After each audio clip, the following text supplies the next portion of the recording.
नमस्कार साथियों, आज हम लोग भारत की संघीय व्यवस्था में जो प्रवृत्तियां हैं उनके ऊपर चर्चा करेंगे।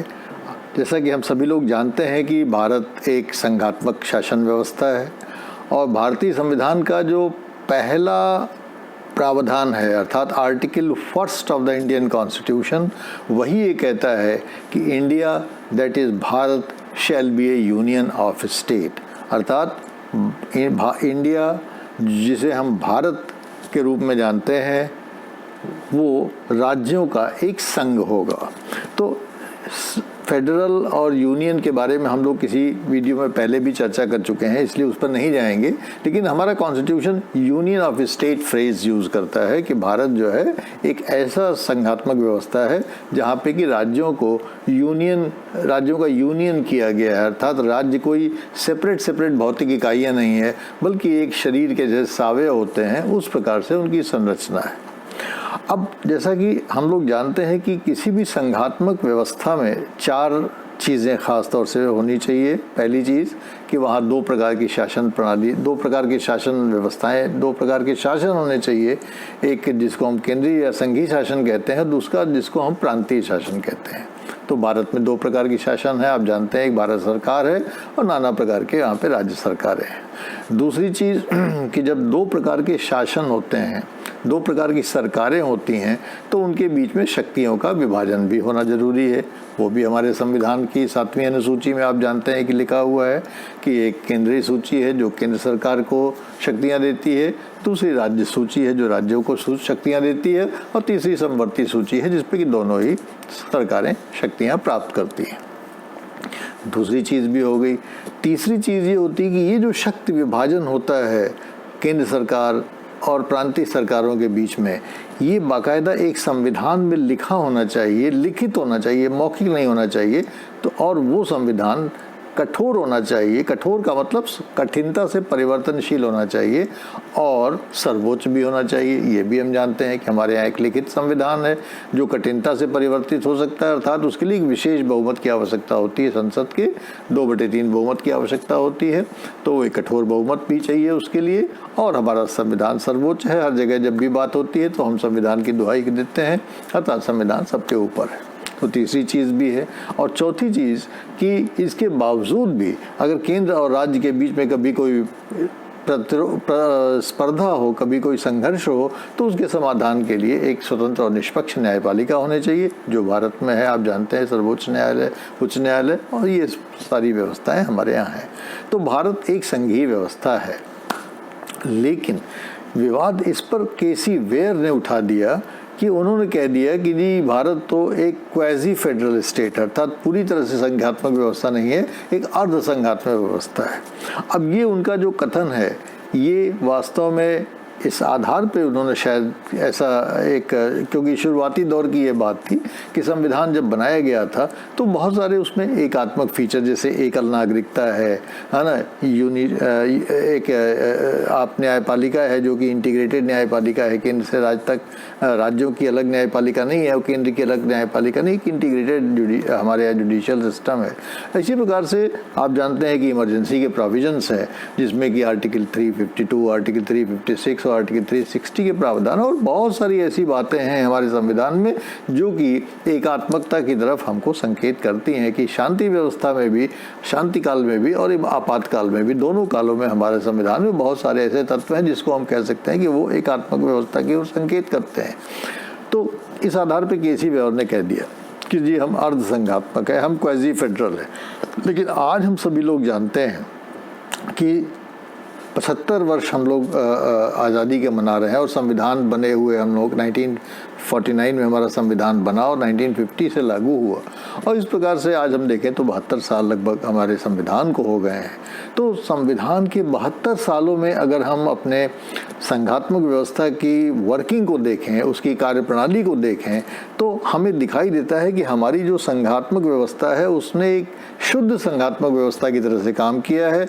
और इसलिए कि हमारी जो संघीय इकाइयां हैं वो कोई केंद्र के अपेंडेजेस के रूप में काम नहीं किया, उन्होंने केंद्र के कृपा पे रहने वाली इकाइयों के रूप में काम नहीं किया है, बल्कि उन्होंने एक प्रकार से स्वतंत्रता का प्रदर्शन किया है। और कभी कभी कभी तो वो स्वतंत्रता को उन्होंने बहुत अच्छे ढंग से एसर्ट भी किया है और उसकी हम लोग चर्चा करेंगे। तो अगर 1950 से लेके और आज 2022 मई में हम लोग देखें तो ये जो हमारा 72 साल का जो पड़ाव है, इस 72 साल के पड़ाव में हमें देखना है कि हमारे संघात्मक व्यवस्था में कौन कौन सी प्रवृत्तियां दिखाई देती हैं, कितनी प्रवृत्तियों को हम देख सकते हैं। मुझे ऐसा लगता है कि अगर भारतीय संघात्मक व्यवस्था को कायदे से विश्लेषित किया जाए तो इसमें आपको 4 प्रमुख प्रवृत्तियां दिखाई देती हैं और इन चारों प्रवृत्तियों को आज हम लोग इसका डिस्कशन करेंगे, इसके बारे में चर्चा करेंगे। और ये प्रवृत्तियां हैं, सबसे पहली प्रवृत्ति हमको इसमें एक प्रकार से दिखाई देती है सहयोगात्मक संघवाद की, जो हमारे शुरुआती दौर की चीज़ थी। उसके बाद कुछ समय के बाद भारत में हमको दिखाई दिया कि संघर्षात्मक संघवाद की प्रवृत्ति का उभार हुआ, खासतौर से 1967 में चौथे आम चुनाव के बाद से।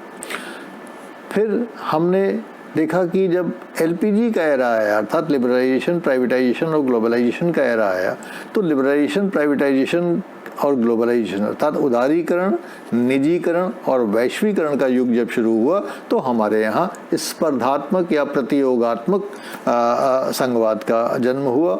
और अभी 2021 में जब बंगाल में विधानसभा चुनाव हुए तो बंगाल के विधानसभा चुनाव में जिस प्रकार से ममता बनर्जी की सरकार और वेस्ट बंगाल की सरकार का केंद्र के प्रति जो दृष्टिकोण रहा, जिस प्रकार से केंद्र, राज्य और वेस्ट बंगाल के संबंध रहे, उसमें ऐसा लगा कि शायद एक आक्रामक संघवाद की शुरुआत हो गई है, जिसमें कि राज्य जो है केंद्र सरकार पे एग्रेसिव और एक प्रकार से अपना दृष्टिकोण या आक्रामक दृष्टिकोण रखने की कोशिश करता है। तो ये 4 प्रवृत्तियां हमको दिखाई देती हैं। आज ये चारों प्रवृत्तियां विद्यमान है, ऐसा नहीं कि ये एक प्रवृत्ति आती है और चली जाती है। आज अच्छाई ये है कि आज भारत में आपको सहयोगात्मक संघवाद भी दिखाई देता है, आज भारत में आपको संघर्षात्मक संघवाद भी दिखाई देता है, आज भारत में आपको प्रतियोगात्मक संघवाद भी दिखाई देता है और आज भारत में आपको आक्रामक संघवाद भी दिखाई देता है। तो इनके बारे में संक्षेप में आज हम लोग चर्चा करेंगे कि ये 4 जो प्रवृत्तियां हैं इनका क्या मूल है, इनका क्या मतलब है। लेकिन सबसे पहले जब संविधान बना तो संविधान बनने के साथ ही, जैसा कि हम सभी लोग जानते हैं कि कांग्रेस एक राष्ट्रीय आंदोलन था, कांग्रेस कोई पॉलिटिकल पार्टी नहीं थी और गांधी जी की ये सलाह थी कि कांग्रेस अब राष्ट्रीय आंदोलन के द्वारा राष्ट्र स्वतंत्रता का लक्ष्य पूरा हो गया है और कांग्रेस को भंग कर दिया जाए और एक लोक सेवक संघ की स्थापना कांग्रेस करे, कांग्रेस का नाम बदल के लोक सेवक संघ हो जाए और अब एक नई तरह से शुरुआत हो पार्टियों के स्तर पे। लेकिन तो कांग्रेस के जो और नेता थे उन्होंने इसको स्वीकार नहीं किया और उन्होंने कांग्रेस को नेशनल मूवमेंट से एक पॉलिटिकल पार्टी के रूप में कन्वर्ट कर दिया, जिसकी वजह से सभी लोग कांग्रेस के प्रति इतने निष्ठावान थे कि चाहे वो केंद्र की सरकार, केंद्र में चुनाव हो, चाहे वो राज्यों के चुनाव हो, जहाँ भी चुनाव होते थे लोग कांग्रेस से अपने को संबद्ध महसूस करते थे, कांग्रेस से निष्ठावान महसूस करते थे, कांग्रेस से जुड़ा हुआ महसूस करते थे, क्योंकि उन्होंने वर्षों तक कांग्रेस के साथ काम किया होता है। तो वो कांग्रेस को एक राजनीतिक दल के रूप में मानने लगे और उसको वोट देने लगे। परिणाम ये हुआ कि केंद्र में भी कांग्रेस जीतती रही और राज्यों में भी कांग्रेस जीतती रही। ये सिलसिला 20 साल चला, 1947 से लेके और 1967 तक ये 20 साल का सिलसिला चला। और इस 20 साल में चूंकि केंद्र में भी और राज्यों में भी कांग्रेस की सरकार हुआ करती थी, लिहाजा दोनों में ही एक प्रकार से देखा जाए तो बड़ा सहयोग होता था। नेहरू जी का व्यक्तित्व भी ऐसा था कि उनके आगे कोई ज़्यादा कह भी नहीं पाता था कुछ, और जो लोग थे वो आंतरिक मैकेनिज्म से, कांग्रेस की जो आंतरिक मैकेनिज्म थी उसके माध्यम से उसका समाधान हो जाता था। तो इस प्रकार से केंद्र और राज्यों के बीच में एक बहुत अच्छा 20 साल तक सहयोगात्मक संघवाद हमको भारत में दिखाई देता है। और इसके ऐसा नहीं था कि इस संघवाद के दौरान केंद्र राज्य में कोई टकराव नहीं होता था या कोई वैमनस्य नहीं होता था या कोई द्वंद्व नहीं होता था या कोई विभेद नहीं होता था, मतभेद नहीं होता था, सब होता था।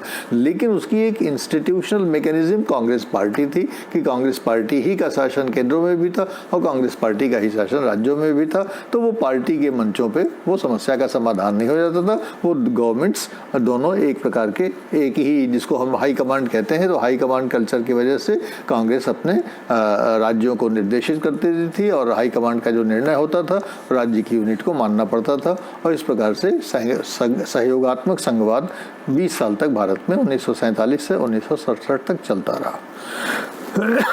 Excuse me. 1967 में चौथे आम चुनाव हुए और जब चौथे आम चुनाव हुए तो कांग्रेस आधे राज्यों में चुनाव हार गई, 50% राज्यों में चुनाव हार गई। उस समय 1967 में 16 राज्य भारत में हुआ करते थे और 16 में से 8 राज्यों में कांग्रेस को बहुमत नहीं मिला। केरल, उड़ीसा, मद्रास, जो आज तमिलनाडु है उसको पहले मद्रास कहा जाता था, मद्रास या तमिलनाडु, वेस्ट बंगाल, बिहार, राजस्थान, उत्तर प्रदेश और पंजाब, इन 8 राज्यों में कांग्रेस को बहुमत नहीं मिला पहली बार स्वतंत्रता के बाद। और इस प्रकार से दूसरे दलों की सरकार बन गई, मिलजुली खिचड़ी सरकार बनी। कोई ऐसा नहीं था कि बहुत कोई स्थायी सरकार बनी हो, लेकिन गैर कांग्रेसी सरकारें ज़्यादातर राज्यों में बनी। और जब गैर कांग्रेसी सरकारें बनी तो कांग्रेस को ये चीज़ बड़ी नागवार गुजरी और कांग्रेस को ऐसा लगा कि इन 8 राज्यों में जो गैर कांग्रेसी सरकारें बनी हैं उन्होंने वास्तव में वो नेचुरल सत्ता के हकदार नहीं हैं, बल्कि उन्होंने सत्ता को कांग्रेस से किसी प्रकार से छीन झपट कर ले लिया है। शरपर्स और पावर है वो, उन्होंने पावर को किसी तरह से कांग्रेस से छीन लिया है और कांग्रेस को ये चीज़ अच्छी नहीं लगी। और इस प्रकार से एक वैचारिक या जो मतभेद जो है वो कांग्रेस और गैर कांग्रेस का शुरू हो गया पूरे कंट्री में 1967 में। और यहीं से जो कांग्रेस और गैर कांग्रेस का कॉन्सेप्ट था 1967 से ये भारत में धीरे धीरे पनपने लगा। और इस प्रकार से जो केंद्र और राज्य के संबंध थे उसमें भी ये धीरे धीरे शो होने लगा कि जो कांग्रेसी राज्य थे उनका जो संघीय व्यवस्था थी या संघीय सरकार से उसके संबंध अच्छे होते थे, लेकिन जो गैर कांग्रेसी सरकारें होती थी उनका केंद्र से उतना अच्छा संबंध नहीं होता था। और इस प्रकार से एक संघर्षात्मक संघवाद का जन्म हुआ। हालांकि इस बात को ध्यान रखिएगा कि संघर्षात्मक संघवाद जो है उसका बीजारोपण इससे पहले 8 साल पहले हो चुका था 1959 में केरल में। और केरल में 1959 में EMS नंबूदरीपाद की सरकार कम्युनिस्ट सरकार बनी थी सबसे पहले और चुनाव जीत कर नंबूदरीपाद आए थे। लेकिन उस समय नेहरू जी प्राइम मिनिस्टर थे और इंदिरा गांधी कांग्रेस की प्रेसिडेंट थी। और इंदिरा गांधी ने नेहरू जी को आदेशित किया कि मैं बतौर कांग्रेस प्रेसिडेंट, पार्टी प्रेसिडेंट आपसे जो है डिक्टेट कर रही हूँ, आदेश दे रही हूँ कि आप जो है केरल की सरकार को भंग कर दीजिए। नेहरू जी ने उनको समझाया भी कि भाई विधिवत चयनित सरकार है, इलेक्टेड गवर्नमेंट है, उसको कैसे हम भंग कर सकते हैं। लेकिन अंत में इंदिरा गांधी प्रिवेल की और नेहरू जी को झुकना पड़ा और नेहरू जी ने अंततः कांग्रेस की कम्युनिस्ट सरकार को केरल में भंग कर दिया। तो इस प्रकार से एक पहला शुरुआत वैचारिक आधार पर संघर्ष का केरल एक मॉडल है जो भी शो करता है। और उस मॉडल के वजह से आप जानते हैं कि केरल जब बना तो आज केरल को बने हुए 64 साल हो गए हैं और केरल बनने 64 साल में 37 साल वहाँ पे साम्यवादी सरकार रही है। भले ही उसमें कभी कभी गैप रहा हो, लेकिन टोटल अगर काउंट करें आप तो 37 वर्षों तक, 64 में से 37 वर्ष कांग्रेस की कम्युनिस्ट पार्टी की सरकार रही है केरल में। यही चीज़ आप वेस्ट बंगाल में भी देखते हैं कि वेस्ट बंगाल में 1977 में जो कम्युनिस्ट शासन शुरू हुआ तो सीधे 2011 अर्थात 34 साल तक लगातार वेस्ट बंगाल में आपको कम्युनिस्ट शासन दिखाई देता है। तो ये दोनों जो राज्य थे वेस्ट बंगाल और केरल, ये कम्युनिस्ट डोमिनेंट एक प्रकार से राज्य माने जाते थे और यहाँ पे कांग्रेस से इनका विचारधारा का विरोध था। और इसलिए जो कॉन्फ्लिक्चुअल मॉडल है राज्यों में वो गैर कांग्रेसी राज्य और कांग्रेसी केंद्र में तो दिखाई देता ही था। खास तौर से केरल और वेस्ट बंगाल के परिप्रेक्ष्य में वो ज़्यादा दिखाई देता था क्योंकि वहाँ पे कम्युनिस्ट सरकारें विधिवत बाकायदा वहाँ पे हमको दिखाई देती हैं। फिर हमको 1977 की याद आती है कि 1977 में इंदिरा गांधी, आप जैसा कि जानते हैं कि इंदिरा गांधी ने 1975 में आपातकाल देश में लगा दिया था जून में। और खैर उसमें वो एक दूसरी कहानी है, उसमें नहीं जाते हैं डिटेल में। लेकिन 1977 में उन्होंने आम चुनाव करवाए, उसमें जनता पार्टी की भारी जीत हुई। उस जनता पार्टी में कई पार्टियां शरीक थी, जिसमें जनसंघ प्रमुख रूप से थी। तो उस 1977 में जनसंघ की और जनता पार्टी की बहुत अच्छी विजय हुई और उनकी सरकार बनी। और जब जनता पार्टी की सरकार बनी और उसका परिणाम ये हुआ कि उत्तरी भारत में लगभग कांग्रेस का एकदम सुपड़ा साफ हो गया और कांग्रेस को शायद कोई एक सीट भी नहीं उत्तर भारत में मिली। और इस तरीके से, हालांकि दक्षिण भारत में कांग्रेस का प्रदर्शन अच्छा रहा। तो कांग्रेस पार्टी की जब जनता पार्टी की जब सरकार बनी तो जनता पार्टी को ये लगा कि अब जनादेश जो है, चूंकि जनता पार्टी को मिला है, इसलिए कांग्रेस की सरकार को रहने का कोई औचित्य नहीं है राज्यों में। तो उन्होंने एक ये मानते हुए कि अब राज्यों की सरकारों को पुनः एक जनादेश मिलना चाहिए, उन्होंने जहाँ जहाँ कांग्रेसी सरकारें थी वो सब भंग कर दिए और पुनः चुनाव कराए गए। जाहिर है कि जब चुनाव हुए तो बहुत ज़्यादा वहाँ पे जनता पार्टी की सरकारें फिर जीत के आई।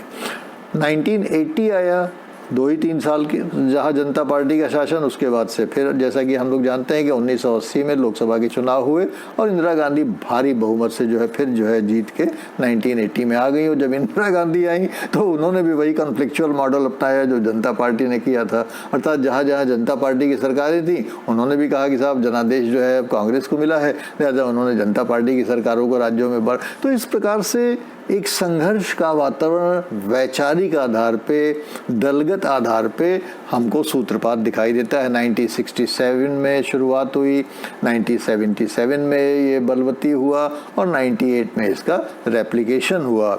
और इस प्रकार से हमारे देश में एक संघर्षात्मक मोड में हमारा फेडरल मॉडल आ गया। ये दूसरी प्रवृत्ति थी। तीसरी प्रवृत्ति हमको 1990 से दिखाई देती है, 1990 के दशक से दिखाई देती है, जिसको कि हम प्रतियोगात्मक या कॉम्पिटिटिव फेडरलिज्म कह सकते हैं, स्पर्धात्मक फेडरलिज्म कह सकते हैं। 1990 जैसा कि आप सभी लोग जानते हैं एलपीजी एरा के रूप में जाना जाता है, अर्थात लिबरलाइजेशन, प्राइवेटाइजेशन, ग्लोबलाइजेशन, उदारीकरण, निजीकरण, वैश्वीकरण। इस उदारीकरण, निजीकरण और वैश्वीकरण में एक खास बात ये थी कि पूरा देश जो है एक इकोनॉमिक लिबरलाइजेशन की तरफ चला, आर्थिक उदारीकरण की तरफ चला, अर्थात जो परमिट कोटा राज्य हुआ करता था वो सब धीरे धीरे खत्म होने लगा और स्टेट का कंट्रोल कम होने लगा। उसकी वजह से जब स्टेट का कंट्रोल कम होने लगा तो वो कंट्रोल राज्यों में भी दिखाई देने लगा और राज्यों में भी जो केंद्र का शासन हुआ करता था, जो केंद्र का कंट्रोल हुआ करता था, वो आर्थिक क्षेत्र में काफ़ी कम होने लगा और राज्यों को ऐसा महसूस हुआ कि वो अपने बहुत सारी आर्थिक गतिविधियों में अब धीरे धीरे स्वायत्त हो रहे हैं, या केंद्र के बहुत सारे नियम, कायदे, कानून जो थे, लॉज थे, एडमिनिस्ट्रेटिव जो कंट्रोल था, वो धीरे धीरे कम हो रहा है। तो उनको बहुत सारी चीज़ों में विदेशों से भी व्यापार करने का या अपने राज्य में स्वयं बहुत सारी इनिशिएटिव्स लेने का उनको एक प्रकार से अधिकार मिला। तो उनको लगा कि अब जो है हम लोग काफ़ी कुछ स्वतंत्र हो रहे हैं, जहाँ तक कि आर्थिक क्षेत्र का सवाल है। निजीकरण को सब लोग बढ़ावा देने लगे, विदेशी निवेश को आमंत्रित करने लगे। भले ही उसका फाइनल अप्रूवल विदेशी निवेश का केंद्र सरकार से होता था, लेकिन राज्यों को ये ऑटोनॉमी थी कि वो चाहे तो अपने स्तर पे इनिशिएटिव लेके फॉरेन इन्वेस्टमेंट को अट्रैक्ट कर सकते हैं। तो ये सब बहुत सारी चीज़ें होने लगी और इसका परिणाम ये हुआ कि चूँकि स्वयं केंद्र जो है या संघ जो है लिबरलाइजेशन, प्राइवेटाइजेशन, ग्लोबलाइजेशन की तरफ जा रहा था, इसलिए उसने राज्यों को भी इसमें मदद किया कि वो भी लिबरलाइजेशन, प्राइवेटाइजेशन और ग्लोबलाइजेशन की तरफ बढ़ें। और इस प्रकार से केंद्र और राज्य में लिबरलाइजेशन, प्राइवेटाइजेशन और ग्लोबलाइजेशन को लेके एक प्रकार से आपस में स्पर्धा सी हो गई कि कौन कितना ज़्यादा विदेशी निवेश लाता है, कौन कितना ज़्यादा निजीकरण करता है, कौन कितना ज़्यादा इस संबंध में उदारीकरण करता है अपने यहाँ। इस प्रकार से एक स्पर्धा हो गई और ये स्पर्धा न केवल केंद्रीय या संघीय सरकार और राज्य सरकारों के बीच में हुई, बल्कि ये हॉरिजॉन्टल फेडरलिज्म जिसको कहते हैं, अर्थात राज्य के भी बीच में होने लगी। एक राज्य दूसरे राज्य से स्पर्धा करने लगा, प्रतियोगिता करने लगा कि हम निजीकरण, वैश्वीकरण और उदारीकरण के जो अवसर मिले हैं उसमें हम दूसरे राज्य से कैसे आगे निकलें और इस प्रकार से अपने को दिखाएं कि हम जो है वो एलपीजी में या निजीकरण, वैश्वीकरण और उदारीकरण में हम बेहतर कर रहे हैं। तो इस प्रकार से एक कॉम्पिटिटिव मोड पे हमारा फेडरलिज्म आ गया जब मोदी सरकार आई 2014 में, तो मोदी सरकार के आने से बहुत जो एक हलचल सी ये हुई कि देश में बीजेपी को एक ऐसी पार्टी के रूप में ट्रेडिशनली लोग देखते रहे हैं जो कि जिसको कि सांप्रदायिक मानते रहे कि वो सांप्रदायिक है, वो कैसी है क्या, ये तो जनता डिसाइड करेगी। लेकिन एक ऐसा नैरेटिव बना हुआ था कि बीजेपी एक सांप्रदायिक पार्टी है। लिहाजा बीजेपी जब सत्ता में आई केंद्र में, तो बहुत सारी जो पार्टियां थीं वो वैचारिक आधार पे जो नॉन बीजेपी स्टेट्स थे, नॉन बीजेपी गवर्नमेंट्स जहाँ पे थी, उनका बीजेपी गवर्नमेंट से केंद्र में फिर वही वैचारिक टकराव जो है एक प्रकार से शुरू हुआ। लेकिन चूंकि मोदी स्वयं जो है एक गुजरात के काफ़ी लंबे समय तक मुख्यमंत्री रहे थे, इसलिए उन्होंने बहुत सारे ऐसे इनिशिएटिव्स लिए जिसमें राज्यों को कष्ट होता था, और उन कष्टों को, राज्यों के जो कष्ट होते थे प्लानिंग कमीशन में, एनडीसी में या और बहुत सारी इस प्रकार की जो संस्थाएं थीं, उसको उन्होंने बहुत सारे रिफॉर्म्स किए जिससे कि राज्यों को भी राहत महसूस हुई और राज्यों को ये लगा कि नहीं, so far as the federal government is concern they are comfortable dealing with the federal government. तो एक प्रकार से संघीय शासन, संघीय व्यवस्था या संघीय सरकार से राज्य सरकारों को आपस में इंटरेक्ट करने में आसानी महसूस होने लगी। और इसका जो परिणाम दिखाई दिया वो ये दिखाई दिया कि जो सर्विस डिलीवरी थी और जो विकास के कार्य थे उसमें तेज़ी आई राज्यों में, और सारे राज्य एक दूसरे से कम्पीट करने लगे। और इतना ही नहीं, बल्कि बहुत सारे राज्यों में ये भी भाव आया कि अगर वो आपस में मिल जाएं तो वो संघ सरकार के से एक प्रकार से स्पर्धा कर सकते हैं और संघ सरकार से कलेक्टिव बार्गेनिंग भी कर सकते हैं, क्योंकि बहुत सारे राज्य अगर आपस में मिल जाएंगे सहयोग के आधार पे तो वो अपने को कलेक्टिवली स्ट्रांग महसूस करेंगे। तो बहुत सारे राज्यों ने इस प्रकार का भी मॉडल अपनाया, लेकिन वो सब एक गुड फेथ में चल रहा था, एक अच्छे सकारात्मक ढंग से चल रहा था, क्योंकि अल्टीमेटली उसका एडवांटेज जनता को या देश को मिलना था। तो इस प्रकार से ये जो 3 मॉडल थे, सहयोगात्मक संघवाद, इस कॉन्फ्लिक्चुअल मॉडल जो कि हमने देखा कि संघर्षात्मक संघवाद है, और प्रतियोगात्मक संघवाद है ना, ये 3, cooperative federalism, conflictual federalism and competitive federalism, ये तीनों के तीनों फेडरलिज्म ऐसा नहीं कि कोई ये कंपार्टमेंटलाइज्ड वे में एग्जिस्ट करते हैं, ये तीनों के तीनों, और ना ये ऐसा है कि ये टाइमलाइन में डेवलप हुए हैं। बताने को मैंने आपको बताया है कि 1967 तक कोऑपरेटिव, 1967 से कॉन्फ्लिक्चुअल और 1990 से कॉम्पिटिटिव, लेकिन ये प्रवृत्तियां हमको शुरू से भी दिखाई देती हैं। लेकिन इनका डोमिनेंट नैरेटिव यही है कि 1950 to 1967, 1967 to 1990 and 1990 to 2021। 2021 में जैसा कि हम लोग सभी जानते हैं, क्योंकि बहुत अभी हाल की बात है, कि वेस्ट बंगाल के चुनाव हुए, और वेस्ट बंगाल के जब चुनाव हुए तो उसमें ममता बनर्जी ने केंद्र सरकार, संघ सरकार के प्रति बहुत ही ज़्यादा आक्रामक दृष्टिकोण अपना लिया, और इतना आक्रामक दृष्टिकोण अपना लिया कि उन्होंने सारे संघात्मक जो संघीय संस्थाएं हैं, सारे जो संघीय सरकार है, और यहाँ तक कि प्रधानमंत्री को व्यक्तिगत रूप से और संघ सरकार के या बीजेपी के बड़े बड़े नेताओं के प्रति बहुत ही उन्होंने हार्श लैंग्वेज का प्रयोग करना शुरू कर दिया।